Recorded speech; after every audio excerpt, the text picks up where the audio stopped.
Baik, berjumpa lagi dengan Matematika Asik.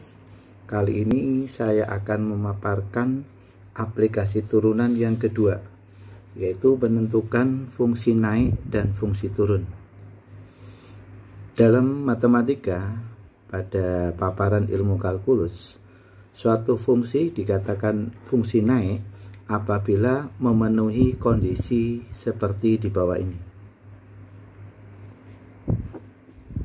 Nah, misalkan saya punya kurva sembarang, kurva yang lengkungan hitam ini dengan persamaan Y sama dengan Fx.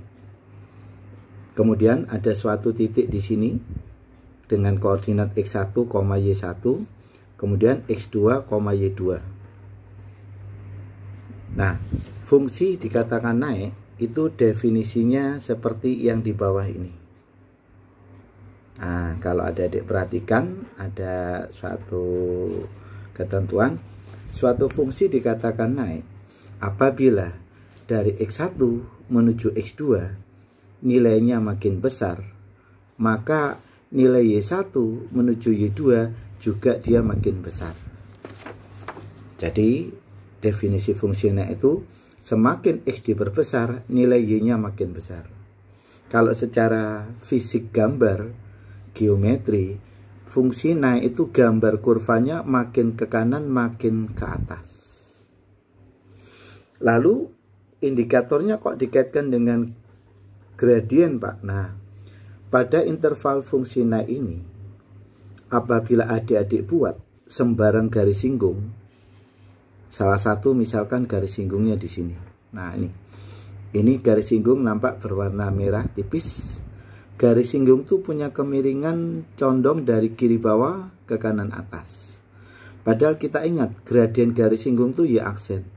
Gradien dengan condong dari model miring seperti itu, gradiennya bernilai positif. Maka M garis singgung Y aksen lebih besar 0. Karena itu, saat adik-adik disuruh menentukan suatu fungsi naik, ketentuannya kenapa Y aksennya lebih besar 0? Karena dikaitkan dengan nilai gradien garis singgungnya. Nah, bagaimana kalau dengan fungsi turun? Sama. Kalau adik-adik perhatikan, ini fungsi turun. Nah, jadi yang di bawah ini adik-adik perhatikan, dia merupakan fungsi turun. Nah, kalau fungsi turun pada kurva sembarang Y sama dengan Fx ini, bila dari X1 ke X2 nilainya makin besar, justru nilai Y1-nya makin mengecil. Nah, ini X1 Y1-nya, ini X2 Y2-nya. Jadi bila X diperbesar, Y-nya makin kecil. Itu definisi dari fungsi turun. Kalau secara fisik gambarnya, kurvanya semakin ke kanan, kurva yang warna hitam tuh makin ke bawah. Kalau dikaitkan dengan garis singgung yang warna merah, garis singgung tuh punya kemiringan dari kanan atas, kiri atas menuju kanan bawah. Garis dengan miring seperti ini bergradien positif, bergradien negatif. Kita ingat gradien garis singgung tuh Y aksen, nilainya lebih kecil 0. Akhirnya kalau ada bentuk suatu fungsi diminta interval fungsi turunnya, maka nilai Y aksennya harus kurang dari 0. Ya, tolong diingat, fungsi naik turunan pertamanya lebih besar 0, fungsi turun turunan pertamanya kurang dari 0. Lebih real lagi kalau kita aplikasikan dengan contoh soal berikut. Nah, ini. Di sini sudah saya paparkan ada suatu contoh soal.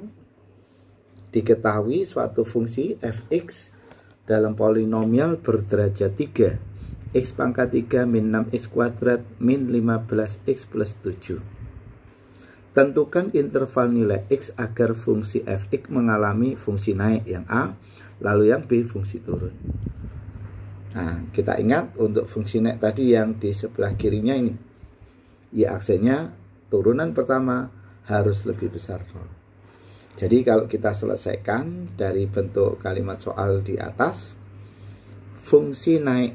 Nah, Fungsi naik berarti nilai Y-nya atau nilai f aksen X-nya harus lebih besar dari 0. Nah, kita turunkan nilai fx-nya. Otomatis f aksennya adik-adik dapatkan turunannya 3x kuadrat. Kemudian min 12x. Lalu min 15 harus lebih besar 0. Nah, karena adik-adik dapatkan pertidaksamaan, kita selesaikan dengan metode pertidaksamaan. Ini bisa kita kecilkan dibagi 3 supaya tidak besar-besar. Berarti kita dapatkan x kuadrat min 4x min 15 min 5 ya, lebih besar dari 0. Nah, bentuk pertidaksamaan terakhir ini yang akan dikerjakan oleh kita. Jadi ingat, kalau menyelesaikan di materi pertidaksamaan ya adik, kita faktorkan dulu x min 5 pasangannya dengan x plus 1 lebih besar dari 0. Otomatis harga nolnya adik dapatkan 5, satunya lagi diperoleh harga nolnya min 1. Nah, dari sini adik-adik bisa dapatkan bentuk garis bilangannya. Nah, berarti kita buat garis bilangan pada sumbu X-nya. Harga nol yang terendah diletakkan di kiri, yang besar di kanan. Kemudian Anda ingat melihat koefisien pangkat tertinggi. Koefisien pangkat tertinggi di sini bernilai berkoefisien 1 alias positif, maka ada diletakkan ruas kanannya pasti positif.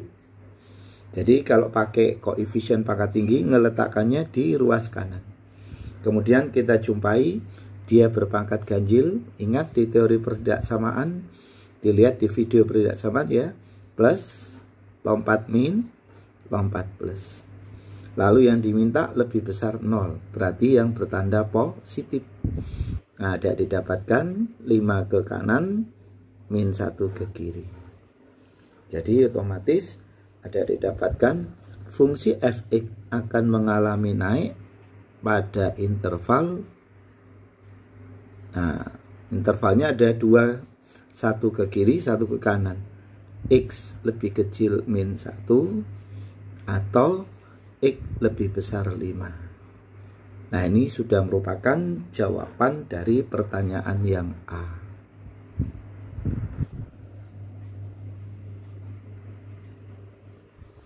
Nah, bagaimana kalau diminta fungsi turun? Sama bentuk jalur ceritanya. Fungsi disebut turun. Ya. Fungsi fx akan turun kalau f aksennya, gradien garis singgungnya ini ya, f aksennya harus kurang dari 0. Nah, itu. Jadi nanti sama adik-adik dapatkan f aksen x-nya, yaitu diperoleh 3x kuadrat min 12x kemudian min 15 kurang dari 0. Nah, dengan bentuk yang sama mirip karena fungsinya sama, nanti kalau pada garis bilangan itu adik-adik dapatkan dalam bentuk gambar yang sama persis. Nah, ini harga nolnya nanti min 1, lalu 5. Kemudian tandanya juga sama ya. Koefisien pangkat tertingginya positif, lalu negatif, kemudian positif. Tapi yang diminta dengan nilai ruas kiri kurang dari 0, otomatis ada didapatkan gambar area antara min 1 sampai 5. Dan akhirnya disimpulkan fungsi fx tersebut akan mengalami turun pada interval antara min 1 sampai 5. Nah, jadi kalau ada kaitan dengan fungsi naik, fungsi turun, adik-adik pakai metode derivatif turunannya, nanti ketemu bentuk pertidaksamaannya. Demikian untuk untuk fungsi turun, fungsi naik pada fungsi aljabar. Kita lihat dari yang di atas tadi, ini soal mula-mulanya. Kemudian ini jawaban untuk fungsi naiknya. Kemudian yang bawah jawaban untuk fungsi turunnya.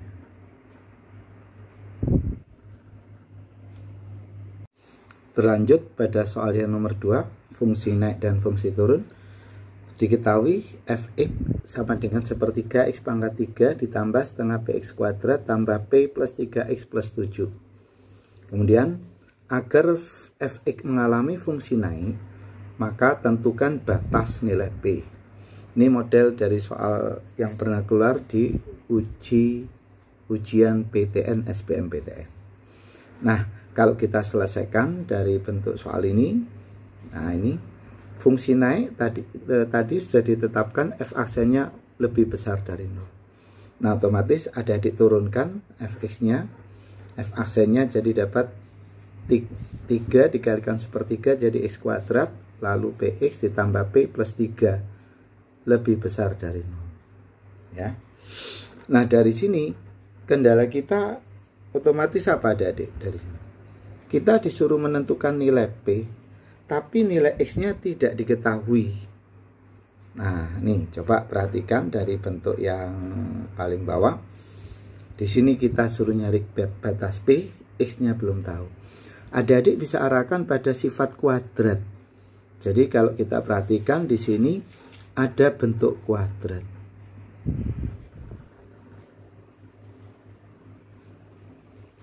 Kemudian bentuk kuadrat ini disebutkan soal lebih besar dari 0. Berarti bentuk kuadrat ini selalu bernilai positif.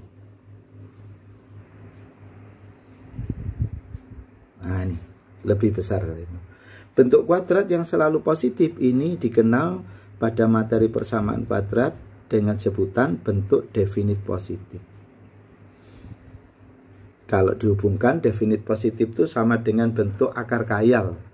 Cuman karena A-nya positif, maka dia berada di atas sumbu X. Jadi kalau dilukis secara geometri, gambarnya itu ada didapatkan parabola yang menghadap ke atas dan tidak pernah memotong dan menyinggung sumbu X.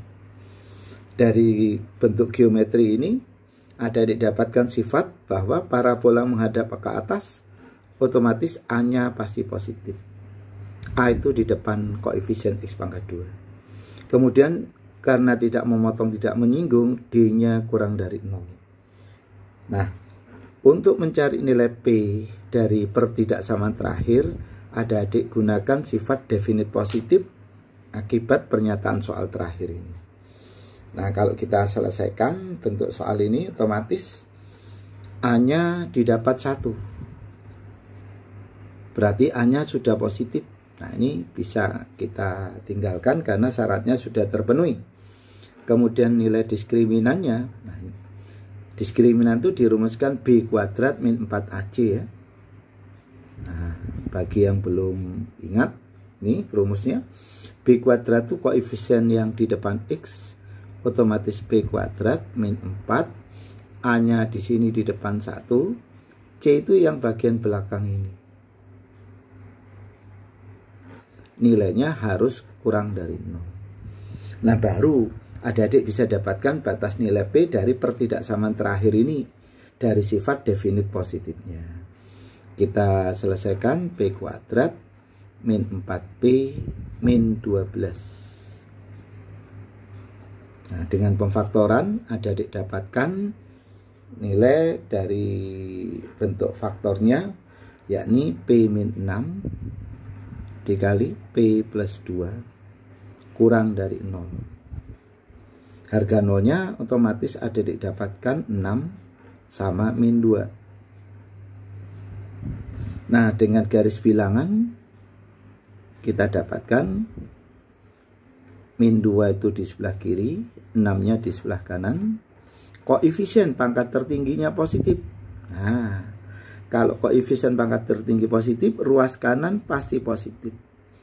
Pangkatnya ganjil berarti selalu berubah ya. Nah, yang diminta kurang dari 0, berarti yang bertanda negatif ini. Nilai P yang bisa memenuhi pertidaksamaan tersebut. Jadi didapatkan nilai P di antara min 2 sampai 6. Nah, ini tipe fungsi naik aplikasi turunan aljabar yang pernah keluar di model soal SBMPTN. Ini kita ulang dari atas, ini soalnya. Kemudian syarat fungsi naiknya kita kerjakan di situ. Kemudian didapat bentuk definit positif, lalu bisa didapat nilai P-nya. Nah, bagaimana kalau kita jumpai bentuk trigonometri? Kita lihat contoh berikut ini. Nah, ini contoh yang nomor 3. Tentukan interval fungsi naik dan turun dari fungsi fx sin 2x min 120 dengan x dibatasi antara 0 sampai 360. Jadi ini dua-duanya, tapi yang kita hitung cukup salah satu. Seperti tadi, misalkan fx-nya seperti ini, saya hitung dari fungsi naik aja. Fungsi dikatakan naik apabila f aksennya lebih dari 0. Jadi adik-adik turunkan persamaan ini. F aksen X adik-adik dapatkan, turunannya sin itu cos,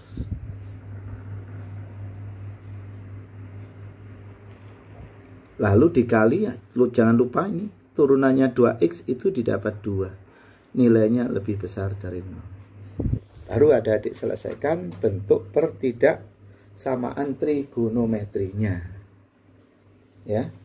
Jadi kalau kita ingin selesaikan ini disederhanakan, bisa kita sederhanakan dulu bentuknya. Kalau kita bagi 2, kita dapatkan cos 2x min 120 tetap lebih besar 0. Kalau dibagi 2, tandanya tidak pengaruh. Nah, adik-adik harus menyelesaikan pertidaksamaan trigonometri ini. Sama dengan yang aljabar tadi. Nah, persamaan trigonometrinya kita dapatkan untuk mencari harga nolnya. Jadi kita peroleh cos 2x min 120 nilainya sama dengan 0. Nah, ini gunanya untuk mencari harga nolnya. Kita selesaikan persamaan trigonometri ini. Jadi cos yang hasilnya 0 kita dapatkan pada sudut 90 derajat. Jadi 2x min 120 nilainya sama dengan 90 ditambah K kali 360. Nah, dari sini kalau variabelnya kita letakkan di kiri, konstantanya kita kumpulkan di kanan, kita dapatkan 210 ditambah K kali 360. Kemudian kalau kita sederhanakan dibagi 2, ya, kita dapatkan nilai X sama dengan 105 ditambah K kali 180. Nah, dengan kita gantikan nilai K itu kalau dalam persamaan trigono merupakan bilangan bulat. Jadi kalau K saya isi 0, maka nilai X kita dapatkan 105. 105 termasuk dalam penyelesaian karena datanya pada interval 0 sampai 360. Demikian kalau saya masukkan juga K-nya 1, berarti kita peroleh nilai dari 105 tambah 180, 285. Dan ini masih dalam ring daerah nilai domainnya. Kemudian kalau saya isikan K-nya 2, berarti sudah di luar wilayah 360. Jadi untuk yang pertama, pada saat X 90 derajat, adik-adik dapatkan nilai harga 02, yaitu 105 derajat dan 285 derajat. Tapi ini belum selesai adik-adik. Kita ingat dalam trigono kan ada 2 penyelesaian di situ. Yang pertama bisa 90, yang kedua bisa kita dapatkan juga pada saat 2x min 120 nilainya harus sama dengan, ada yang menyebut dengan 270 boleh, ada lagi yang menyebut dengan min 90 juga diperbolehkan, ya. Jadi Kalau kita lanjutkan di sini, saya ambil yang sederhana, yang lebih kecil aja, min 90. Kemudian ditambah K kali 360. Nah, kalau kita pindah 2X kita dapatkan sama dengan 30 derajat. Kemudian ditambah K kali 360. Dengan membagi 2 kedua ruas kita dapatkan 15 derajat ditambah K kali 180. Nah, sama dengan yang di sebelah kiri tadi. Di sini kalau K saya ambil 0, X-nya didapat bilangan 15 derajat termasuk dalam penyelesaian. Kemudian kalau saya substitusikan nilai 1, ternyata masih didapat nilai 195, masih di wilayah area penyelesaian. Tapi kalau saya masukkan 2 sudah lebih dari 360. Berarti harga 0 untuk yang kedua kita dapatkan 15 dan 195. Dari dua harga 0 ini adik-adik bisa gabung menjadi satu garis bilangan. Nah, jadi kalau kita selesaikan dengan garis bilangannya, nah garis bilangannya otomatis dibatasi paling kiri itu 0 dari pembatas soal ya. Berikutnya ada 15 derajat, dilanjutkan 105, kemudian 195. Lalu berikutnya ada 285 dan sebagai penutupnya batas area X-nya yaitu pada bilangan 360. Nah, untuk berikutnya adik-adik ambil uji tanda awal ya. Nah, dengan mengambil sembarang nilai X yang terletak di antara area ini, di antaranya ya, bukan tepat pada garis bilangan. Semisal di sini saya ambil nilainya X itu 60 derajat. Nah, 60 derajat itu berada di wilayah ini. Nah, nanti 60 derajat itu adik-adik ujikan pada soal ini, soal yang di atas. Nah, soal ini, yang kotak merah ini. Berarti kalau saya substitusikan di soal tersebut, nilai X-nya kita ganti 60. Kita peroleh cos 120 kurangi 120. Otomatis dapat cos 0. Cos 0 itu 1, alias dia bernilai positif.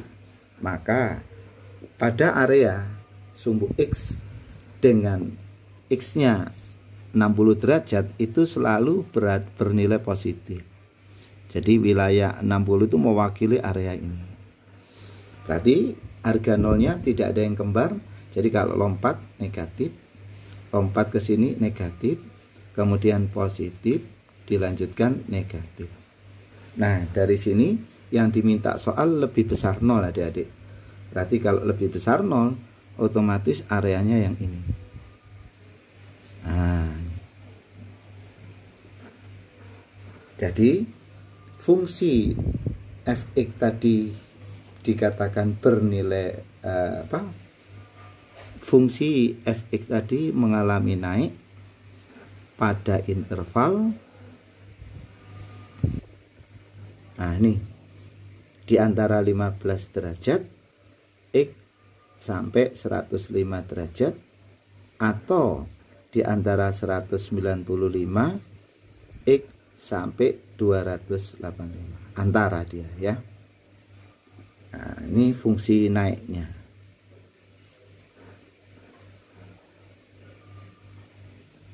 Sedangkan kalau diminta juga fungsi turun, nah, adik cukup melihat dari tanda akhir garis bilangannya saja.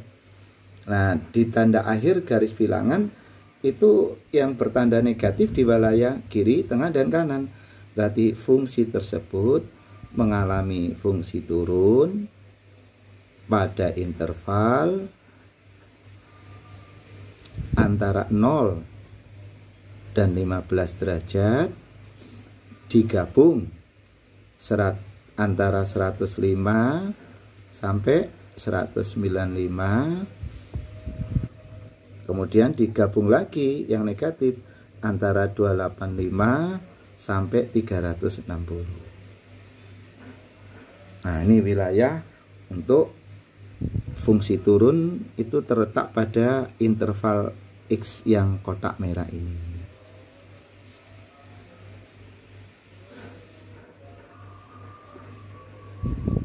Nah, demikian adik-adik untuk fungsi naik dan turun yang kita kerjakan pada fungsi trigono. Kita lihat dari atas soalnya awal-awal ini. Nah, ini soal mula-mula. Kemudian berlanjut ini pengerjaan fungsi naiknya, didapat persamaan mencari harga nolnya, kemudian dibuat garis bilangan, kemudian berikutnya diuji tandanya, ya, diambil pengujian tanda itu di antara harga nolnya ya, kemudian didapat tanda plus min plus dan hasil akhirnya seperti ini. Demikian, semoga bisa bermanfaat